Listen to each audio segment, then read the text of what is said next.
요한 2서 1장 2절부터 9절 말씀입니다. 우리 안에 거하여 영원히 우리와 함께할 진리로 말미암이로다. 은혜와 긍휼과 평강이 하나님 아버지와 아버지의 아들 예수 그리스도께로부터 진리와 사랑 가운데에서 우리와 함께 있느니라.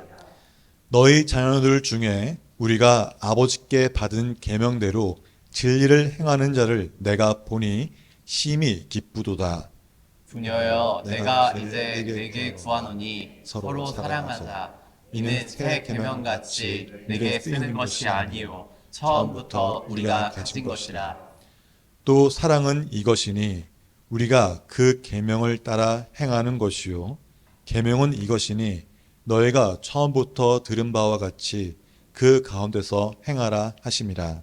미혹하는 자가 세상에 많이 나왔나니 이는 예수 그리스도께서 육체로 오심을 부인하는 자라. 이런 자가 미혹하는 자요 적 그리스도니. 너희는 스스로 삼가 우리가 일한 것을 잃지 말고 오직 온전한 상을 받으라.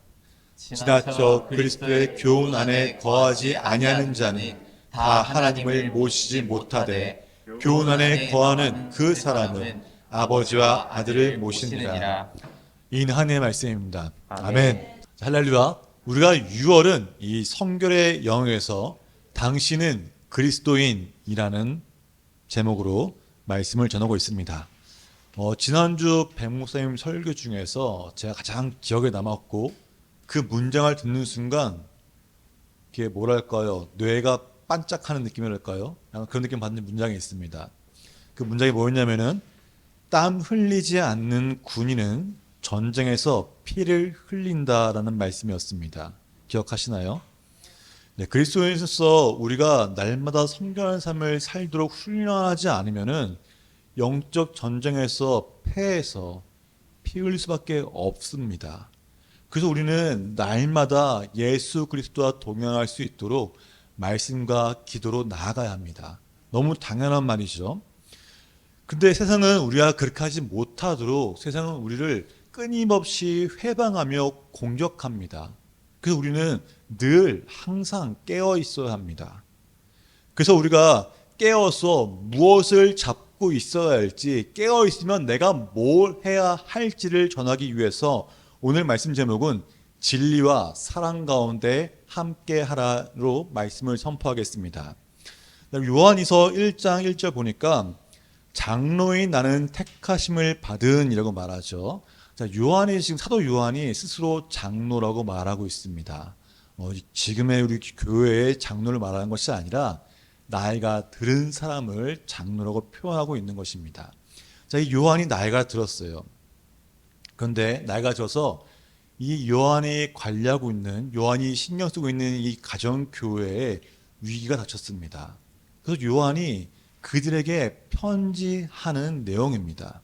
특히 요한 2서는 1서와 3서와 다르게 2서는 특히나 이 미혹하는 자들이 들어왔을 때 어떻게 하라고 분명하게 말하고 있는 장이 바로 요한 2서입니다. 자, 요한이 말하기를 은혜와 긍휼, 평강이 아버지 하나님과 예수님으로부터 온다고 말하고 있습니다. 자, 하나님 아버지와 예수님으로부터 오는 것이 뭐라고요? 은혜와 긍휼과 마지막이 평강이라고 하고 있습니다. 자, 은혜가 뭘까요? 은혜라는 것은 자격 없는데도 불구하고 아무런 대가 없이 받기 때문에 은혜인 겁니다. 만약 내가 뭔가를 수고해서 받으면 그것은 은혜가 아니죠. 보상입니다. 근데 은혜로 받는다고 했습니다. 어떤 은혜가 있을까요? 내가 받을 수 없는 자격에 불구하고 받는 것, 곧 구원받을 자격이 없는데도 불구하고 우리를 구원하신 것이 바로 은혜입니다. 또 마땅히 받아야 할 심판을 받지 않는 하나님의 용서하심이 긍휼입니다. 우리가 예수 그리스도를 믿음으로 우리에게 은혜와 긍휼이 주어졌기 때문에 우리는 평강할 수 있는 겁니다. 이 삶의 평강은 하나님으로부터 오는 예수님으로부터 오는 은혜가 아니면은 결코 평강할 수 없습니다. 세상에 그 모든 것을 누릴지라도 하나님이 허락하시지 않으면은 평강이 없는 것입니다. 그래서 은혜와 구원과 평강이 진리와 사랑 가운데 우리와 함께 있다고 요한은 말하고 있습니다. 자, 그렇다면 진리가 무엇일까요? 진리는 곧 예수 그리스도입니다. 왜냐하면 말씀에 요한복음 14장 6절에 예수께서 이르시되 내가 곧 길이요 진리요 생명이니 나로 말미암지 않고는 아버지께로 올 자가 없느니라. 아멘. 이라고 말씀하셨기 때문입니다. 그래서 예수님은 곧 진리입니다. 요한에서 나오는 그 진리를 예수님으로 바꿔 읽어도 아무런 문제가 없을 정도로 매끄러운 문장이 됩니다. 자, 또한 사랑은 뭘까요? 태초부터 있던 것이 바로 사랑입니다. 왜냐하면 하나님이 우리를 사랑하셨기 때문에 그 약속을 이루시기 위해 예수님을 이 땅에 보내셨습니다. 예수님은 우리를 사랑하셨기 때문에 하나님의 말씀에 순종함으로 십자가에서 피 흘리셨습니다. 또한 성령님은 우리를 사랑하시기 때문에 예수님의 말씀대로 우리와 함께 하는 것입니다. 그렇기 때문에 오늘 본문에 나오는 요한이 서로 사랑하자라고 말할 때는 아버지의 계명을 행하는 자가 사랑이다라고 말하는 것처럼 예수님이 우리에게 보여주신 그 삶을 따라 살아가는 것이 바로 사랑을 행하는 것입니다. 곧 하나님을 사랑하고 이웃을 사랑하며 아버지 하나님의 계명대로 진리를 행하는 자가 바로 사랑으로 행하는 자, 진리 가운데 있는 자입니다. 진리가 없는 사랑은 어떤 사랑일까요? 상상해 가시나요? 생각외로 우리는 그 진리가 없는 사랑을 많이 보게 됩니다. 진리가 없기 때문에 자신의 기준이 되고 자신의 뜻대로 생각합니다. 내가 마음에 들지 않으면 또 그 상대방으로부터 더 이상 얻을 것이 없으면 또 그 상대방이 가치가 없게 느껴지면은 헤어지는 것이 인간적인 사랑입니다. 그래서 세상에는 사랑이라는 그 이름으로 수많은 죄가 있음을 우리는 뉴스를 통해서 보고 있습니다. 바로 그게 진리가 없는 사랑입니다. 그러나 진리 가운데 있는 사랑은 주님이 말씀하신 것을 실천하기 때문에 그 사랑 가운데 상대방의 부족함이 있을지라도 어떻게 해요? 이해하고 감싸며 함께하는 것입니다. 왜냐하면 고린도서 13장 4절부터 7절 말씀에 사랑은 오래 참고 온유하며 또 뭡니까? 자랑하지 아니하고 시기하지 아니하고 교만하지 않고 무례히 행하지 아니하며 성내지 않는 것이 사랑이라고 말하고 있습니다. 우리는 그 말씀을 지켜 행하는 것이 바로 사랑을 실천하는 것이에요. 그 우리 기독교인 사랑 가운데 그 가정 가운데 서로 싸움도 있고 마음에 드는 것이 있더라도 그래도 이 짝이 하나님이 내게 주신 짝이다 이런 마음으로 감싸고 가는 것이 사랑입니다. 서로에게 그런 사랑으로 감싸는 것이 바로 진리 가운데 있는 사랑입니다.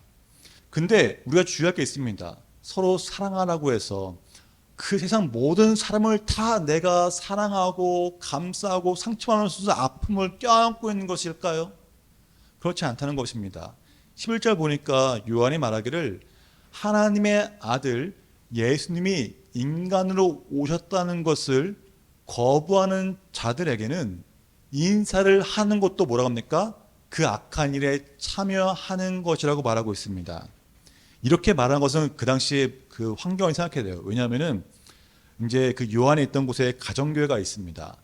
뭐 지금처럼 교회가 크게 모여있는 교회가 아니고 너도 예수님 믿어? 그래 같이 예배드릴까? 같이 찬양할까? 같이 모여있는 자리가 가정교회였습니다. 이 가정교회에 말씀을 전하기도 하고 또 그곳에 신방을 가기도 하고 또 선교자들이 각 지역마다 나가서 복음을 전해야 되잖아요. 근데 가는 길에 뭐 호텔을 갈 수 있는 것도 아니잖아요. 그죠? 그래서 이제 예수님을 믿는 집안 그 가정교회에 가서 머물고 있었습니다. 보통 3일 정도를 머물렀어요. 근데 이단들도 똑같이 그 순회 선교자들의 한 짓을 똑같이 했습니다. 가서 예수 믿으시죠? 나도 예수 믿는 자입니다. 저 순회자입니다. 저를 좀 재워주고 먹여주십시오. 그러면 당연히 의무가 있었어요. 들어오세요. 우리 누추하지만 이것도 먹고 이것도 같이 함께 하시죠. 밥도 먹고 떡도 떼고 교제도 하죠.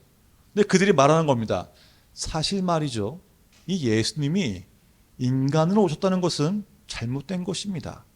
왜냐하면은 예수님은 전능하신 분이라고 했잖아요. 메시아는 구원자고 구원자는 전능합니다. 하지만 이 이스라엘을 강다하게 이끌 그 왕이 어찌하여 십자가에서 죽을 수 있겠습니까? 말이 안 되잖아요. 진짜 하나님의 아들이라면, 이스라엘의 구원자라면은 그 비참하게 십자가에 죽는 것이 아니라 이스라엘을 로마로부터 해방시키고 강대국으로 이끌어왔으면 됐습니다. 그러므로 예수가 말하는 그 자는 하나님의 아들이 아닙니다. 십자가에서 피는 것도 아니고 구원자도 아니고 부활한 것도 아니라고 말하면서 그 가정교회를 혼란스럽게 했다는 것이에요. 심지어 그가 나 선지자라고 말하니까 사람들은 어떻게 했어요? 내가 알고 있는 게 잘못된 것일까? 맞는 것 같은데? 맞아. 이스라엘은 강해야 돼. 우리나라는 강해야지 라는 생각으로 해서 그 가운데 혼란을 겪겠다는 것입니다. 그들이 이런 가르침을 위해서 가정교회에 어려움이 찾아오게 되었고, 그로 인해 요한이 서신을 보내게 된 것입니다. 지금과 다를까요? 지금도 똑같습니다. 성도님은 어떤지 모르겠지만 저는 정말 이단으로부터 편지도 옵니다. 뭐도 물어보는데 편지가 와요. 제 이름으로. 심지어 전화도 옵니다. 깜짝 놀랐어요. 전화가 저한테 왜 올까요? 그것뿐만이 아세요? 이메일도 옵니다. 이미 제 개인 정보가 다 열려있다는 것이에요. 전 공개한 적이 없는데. 그 이다음부터 내용을 다 읽어보면 뭔지 아십니까? 목사님, 진리에 대해서 대화를 합시다. 이 대화의 향을 엽시다면서 연락하라는 거예요. 그럼 제가 연락했을까요? 안 했을까요? 예, 절대 저는 그들의 요구에 응하지 않습니다. 왜요? 구태여 답답함을 제가 경험할 필요가 없기 때문에 연락하지 않습니다. 왜 굳이 그걸 스트레스 받아요? 그렇지 않다는 것이에요. 근데 그들은 자신들만이 알고 있는 진리가 있다고 말합니다. 예수님을 믿음으로 진리와 사랑이 우리 모두에게 있는데 불구하고 그들은 말해요. 우리 교주님이 어느 날 특별한 경험을 하셨는데 그 특별한 경험 때문에 인간의 한도를 넘었어. 이미 하늘의 사람이야. 말한다는 거예요. 그리고 그들은 말하죠. 우리 교주님이 발로 씻은 이 물을 먹기만 하면 만상도 다 나. 이렇게 판단하는 거예요. 이거 거짓말이에요. 실제 있었던 일입니다. 심지어 판매를 합니다. 우리 교주님이 이걸 한 건데 이것만 사면은 너는 구원받아. 너 구원받고 싶지? 너 형제 구원받고 싶지? 너 받고 싶지? 자, 하나당 500만 원씩이야. 돈 갖고 와. 돈 내놔. 돈을 요구하는 거예요. 이단들은 그렇게 돈을 요구합니다. 뿐만 아니죠. 조직도 요구합니다. 어떤 조직이에요? 왜 안 왔어? 와야지. 감시합니다. 나가려면 너 왜 나가? 너 왜 나가? 나가지 말아야지. 포괄등 가면 혼자 나갈까요? 절대 혼자 나가지 않아요. 뒤에 2명이 이렇게 지켜보고 있습니다. 감시자가. 잘하나 못하나. 이단은 조직과 돈으로 이루어졌습니다. 그래서 이단인 거예요. 교회는 뭘로 이루어졌을까요? 교회는 사랑과 진리로 이루어지는 것입니다. 사랑과 진리로 이루어졌다는 것은 곧 예수 그리스도의 교훈 안에 거하는 것이라고 요한은 9절에서 말하고 있습니다. 이 그리스도의 교훈 안에 거하라는 것이 어떤 것일까요? 바로 그리스도에 대한 가르침입니다. 더 쉽게 말해서 예수님이 어떤 분이신지를 정확히 알라는 겁니다. 예수님이 우리에게 너 돈 내라고 말씀하셨습니까? 아니잖아요. 그런 말씀 없으시잖아요. 예수님은 하나님의 아들이시며 나의 죄를 사하여 주시기 위하여 십자가에서 피 흘리신 분이십니다. 또한 죽음을 이기시고 부활하시며 지금도 나를 위해 하나님 우편에 앉아 기도하는 분이 바로 예수님이십니다. 내가 잘 되기를 바라고 내가 하나님의 자녀로서 어깨 펴고 당당히 걷길 바라는 분이 바로 예수님이라는 겁니다. 그게 바로 왜 주님이십니다. 오직 예수님을 믿음으로 구원받는 겁니다. 내가 돈을 주고 사는 것도 아니고 내가 뭔가 착한 일 하는 것도 아닙니다. 오직 예수를 믿음으로 구원받는 것입니다. 하나님 나라에 갈 수 있다는 그 복음을 제대로 믿는 자가 이단의 미혹에도 흔들리지 않으며 세상을 이기는 자가 되는 것입니다. 또한 믿음의 표현은 우리 삶 가운데 사랑을 실천하는 것이라고 예수님이 가르쳐 주셨습니다. 우리는 사랑을 실천하는 것입니다. 그러나 세상은 우리를 끊임없이 공격합니다. 믿음대로 살지 못하도록 고난을 줍니다. 문제를 던집니다. 너 믿음이라면서 믿는 자라면서 한번 해봐. 그러면 이겨내봐라고 시험한다는 것이에요. 하나님을 바라보라고 하면은 하나님만 집중하려고 하면은 세상의 쾌락으로 우리를 유혹합니다. 말씀을 행하려고 하면은 자존감을 낮춰버려요. 네가 뭔데 말씀하려고, 너 죄인이잖아, 너 안 되냐라고서 우리를 깎아내는 것입니다. 이런 것들은 우리가 예수님을 제대로 알지 못하기 때문에 드는 문제점이라는 겁니다. 이 모든 것은 우리가 예수님만 제대로 알면은 그것에 시험에 빠질 일이 없어요. 왜요? 주님은 나를 사랑하시는 분이기 때문이라는 겁니다. 주님만이 나를 일으키시고 예수님만이 나를 사랑하시면 끝까지 챙겨주는 분이 예수님이라는 것을 알면은 절대 그런 시험에 빠질 리가 없다는 것입니다. 연약합니까? 내 연약함을 드러내세요. 주님, 저 이거 연약합니다. 이 연약함을 십자가에 내놓겠습니다. 주님. 대신 주님이 함께하사 이거를 바꿔주시려고 주님께 나아간다는 것입니다. 그래서 이 세상에서 그리스도로 사랑하기 위해서는 우리는 진리와 사랑 가운데 함께해야 합니다. 다시 말하면은 복음 가운데 온전히 서야 합니다. 하나님은 우리가 예수님을 닮아가는 삶을 살 수 있도록 우리에게 선물을 주셨어요. 그게 뭐예요? 성령이잖아요. 성령이 뭡니까? 하나님의 영입니다. 하나님이 우리에게 임한다는 것은 하나님의 능력이 우리에게 똑같이 임한다는 것입니다. 예수님 말씀하시잖아요. 성령 받아서 내가 한 것보다 너는 더 큰 일 할 거라고 예수님 말씀하셨습니다. 그게 바로 우리라는 거예요. 우리의 힘이 아니라 성령의 능력으로 힘이 더해질 때 그걸 할 수 있다는 것입니다. 제가 유튜브를 보다가 아주 재미난 문제를 발견했어요. 이제 은혜가 돼서 갖고 왔습니다. 이게 이제 언제인지 모르겠는데 한때 이 문제가 답이 뭘까라고 해서 유행했던 문제라고 합니다. 제가 설명해 드릴게요. 양쪽에 비커가 있죠. 비커가 있는데 물을 똑같이 채웁니다. 양쪽에 200ml 채웁니다. 그 탁구공이 부력에 의해 물에 뜨지 않도록 실로 붙여서 묶었습니다. 그리고 똑같은 크기의 쇠구슬을 놨습니다. 근데 쇠구슬이 바닥에 붙는 게 아니라 공중에 떠가지고 이렇게 바닥에 이렇게 연결되어 있는 거예요. 스탠드로 고정되어 있는 거예요. 자, 이 두 개의 상황 가운데 어떤 쪽이 무거울까요? 예, 때려 이제 이유를 말씀하시죠. 이유를 왜 무거운지를 말씀하셔야겠죠. 답을 아시겠나요? 예, 알쏭달쏭하죠. 탁구공일지 쇠구슬일지. 예, 예, 그죠. 이 문제를 보면서 어떤 걸 느꼈냐면은 이 문제는 원리를 알면은 쉽습니다. 제가 이 말 왜 하냐면은 하나님을 믿는 자가 세상을 이길 수 있을까라는 그 질문을 할 때 원리를 알면은 당연히 이기자고 말하지만은 원리를 모르면 알쏭달쏭한 거죠. 이 문제 똑같습니다.